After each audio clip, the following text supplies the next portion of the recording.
técnica la ampolla o cabeza duodenal, ¿ya? Y aquí entonces se van a localizar también parte de las úlceras duodenales, sobre todo porque recuerden que a este nivel hay paso de contenido gástrico que tiene un pH ácido y este pH puede afectar o dañar la mucosa duodenal.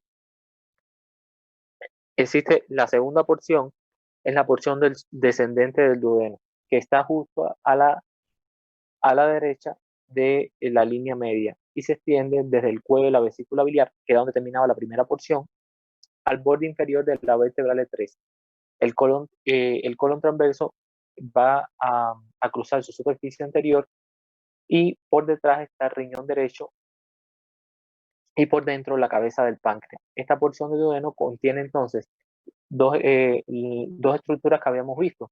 La papila mayor del duodeno, que como saben es la entrada común al conducto, a los conductos colédocos y el pancreático principal. Y la papila menor del duodeno, que es para el pancreático accesorio. Las otras dos porciones que se continúan a este nivel están entonces la porción inferior u horizontal, que es la tercera, es la porción más larga, se cruza con la vena cava inferior, la aorta, columna vertebral, la arteria mesentérica, y la porción ascendente, que es la cuarta porción del duodeno, y que se dirige hacia arriba por encima a la izquierda de la aorta hasta llegar al borde superior de la vértebra L2 y termina en el ángulo duodeno-yeyunal.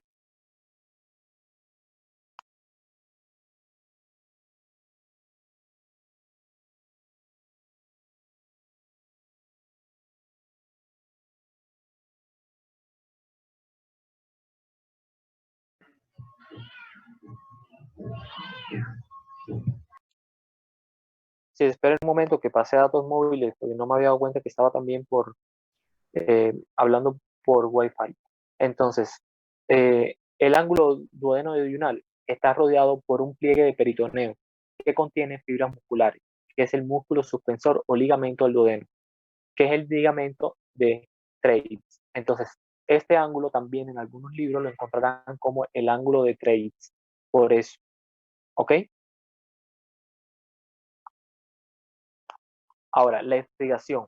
La irrigación va a estar dada básicamente por dos arterias, o sea, las ramas de dos arterias. La arteria gastroduodenal, que aquí está entonces a este nivel, la arteria supraduodenal, las ramas duodenales procedentes de la arteria pancreatoduodenal superior y las ramas duodenales procedentes de la arteria pancreatoduodenal superior. ¿Ya? Entonces está también las ramas de la arteria mesentérica superior. Fíjense que aquí estas dos arterias que les estoy comentando, la arteria gastroduodenal y hacia abajo está entonces la arteria mesentérica superior.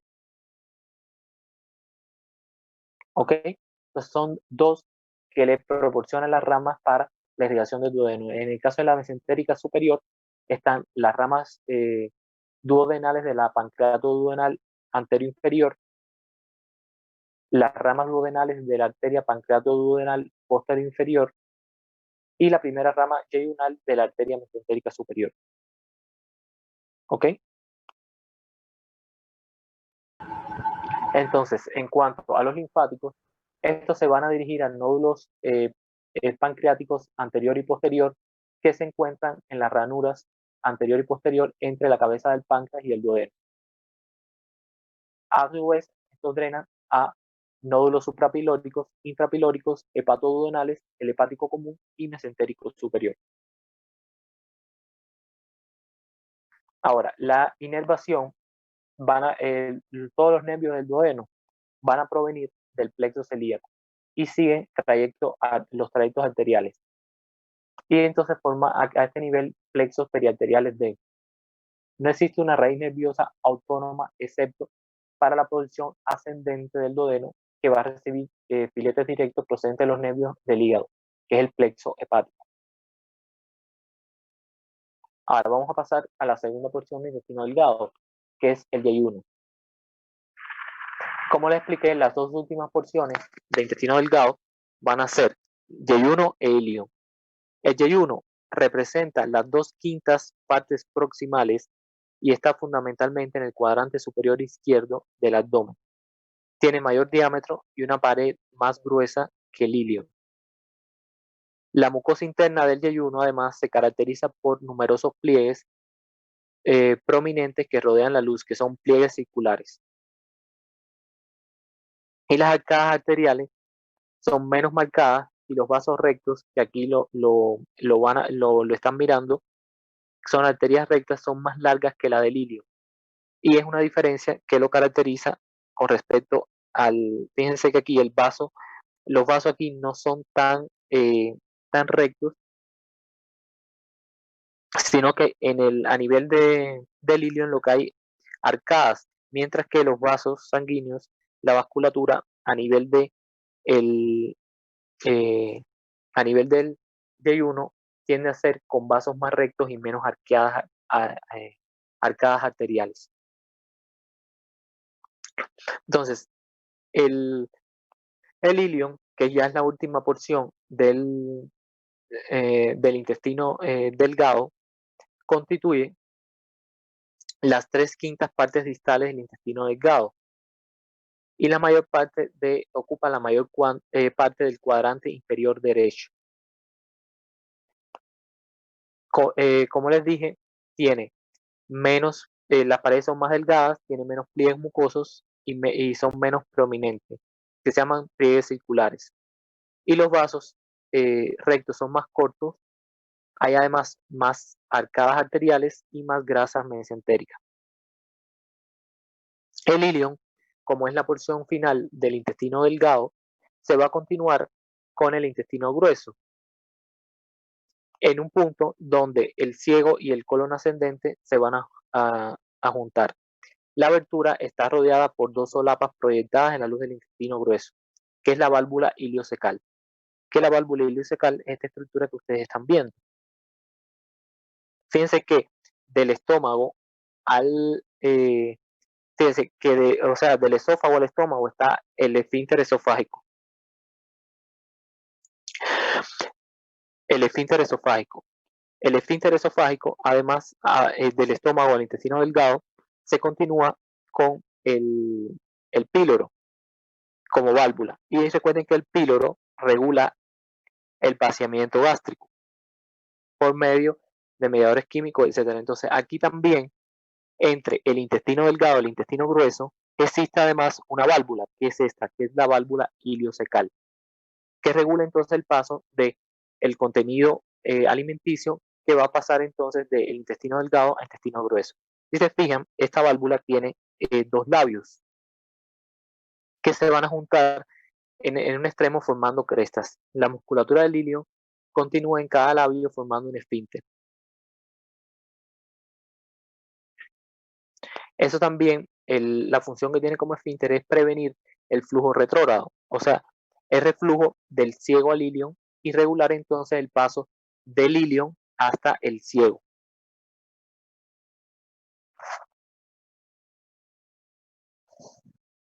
Ahora, la irrigación arterial del ilion.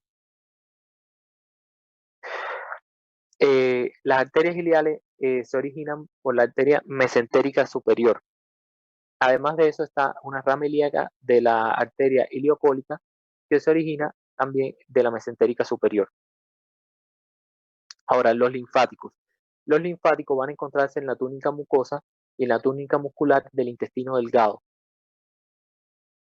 Drenan a vasos de mayor tamaño en el borde mesentérico del intestino.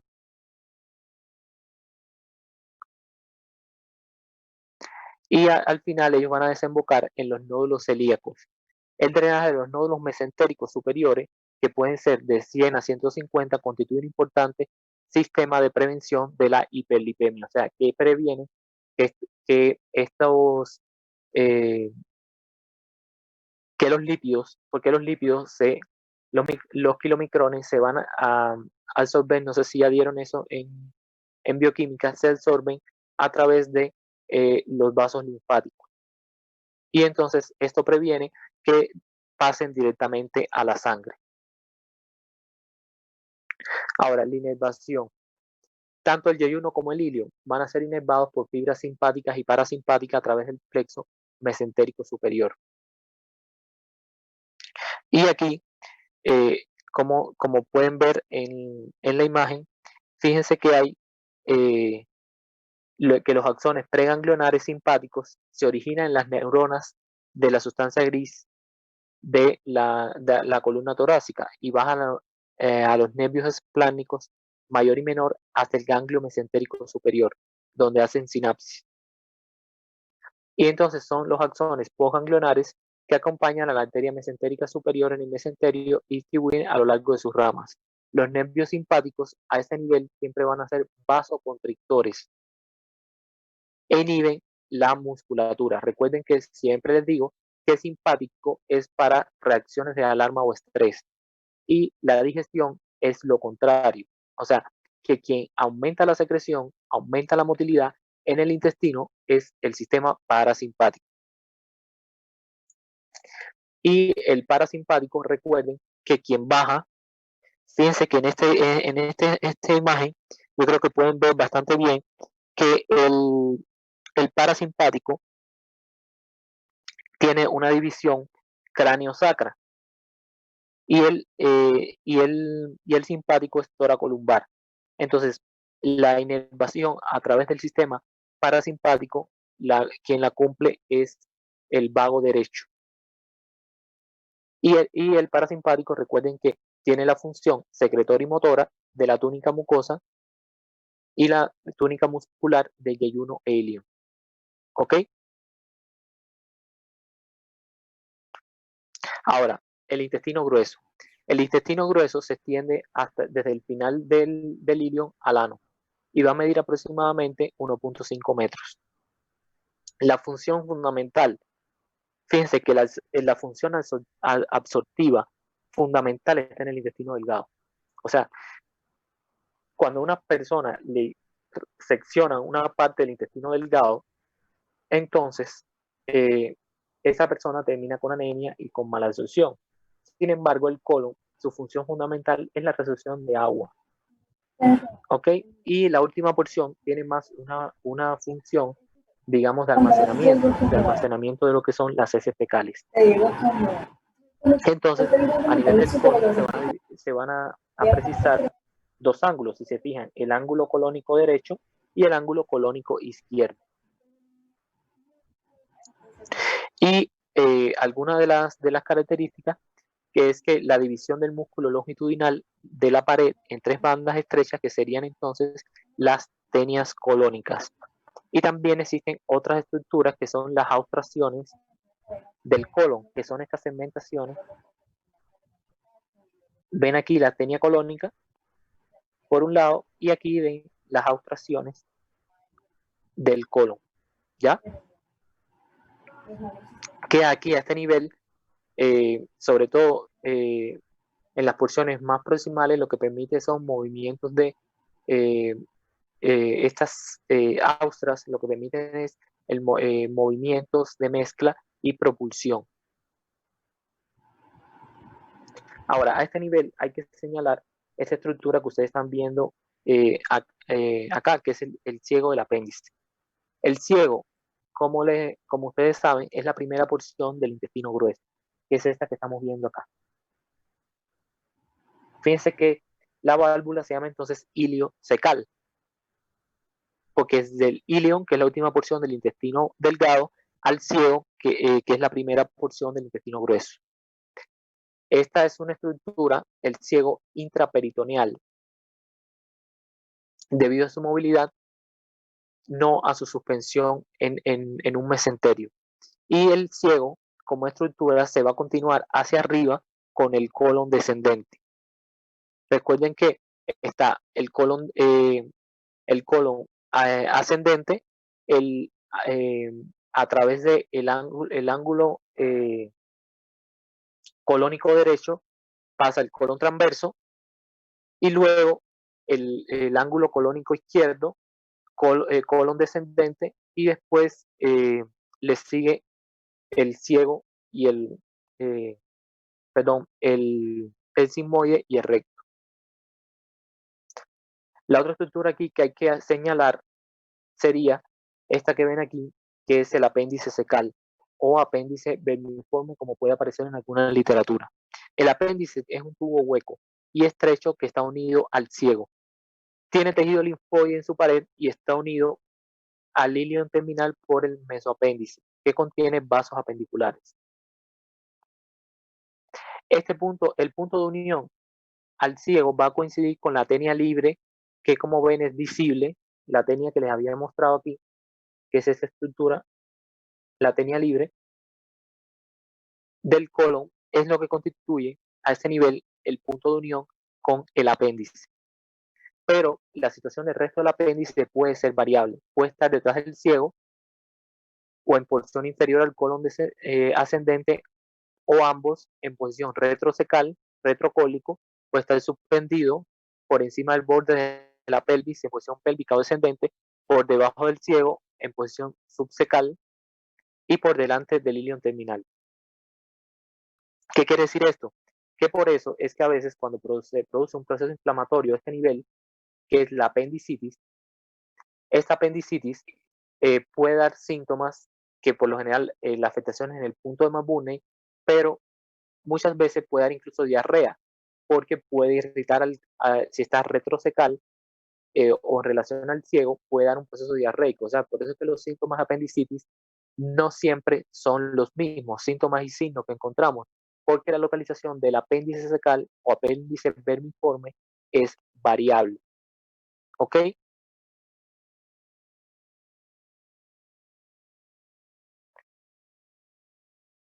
Entonces, con el resto del colon, ya le dije que se extiende hacia arriba el ciego y consta de colon ascendente, transverso, descendente y después le sigue el colon sigmoide. Los segmentos ascendente y descendente son retroperitoneales de forma secundaria y los segmentos transversos y sigmoideos son intraperitoneales. Ya les dije que la unión entre colon ascendente y colon transverso forma entonces, sí, ya les explico lo de la apendicitis. Entonces, eh, la unión de colon ascendente con transverso es a nivel del ángulo colónico derecho, de colon transverso con descendente es con el izquierdo, y se continúa entonces con lo que sería el sigmoide.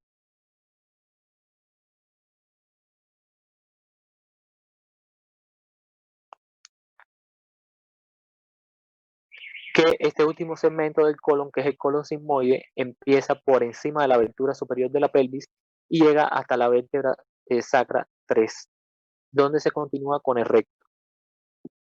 Este colon, fíjense que es bastante móvil, eh, excepto al comienzo, donde se continúa desde el colon descendente.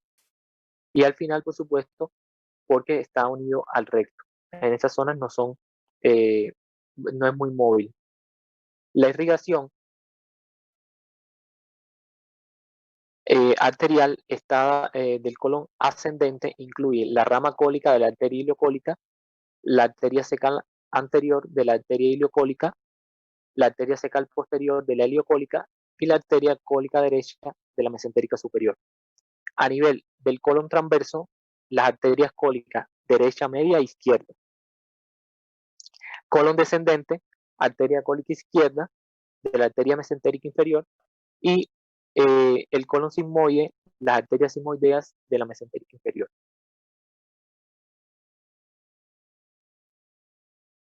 Y ya por último, el recto y conducto anal es la continuación del colon sigmoide y habitualmente se describe en la unión recto-sigmoidea, aunque de recto vamos a hablar en la próxima conferencia un poco.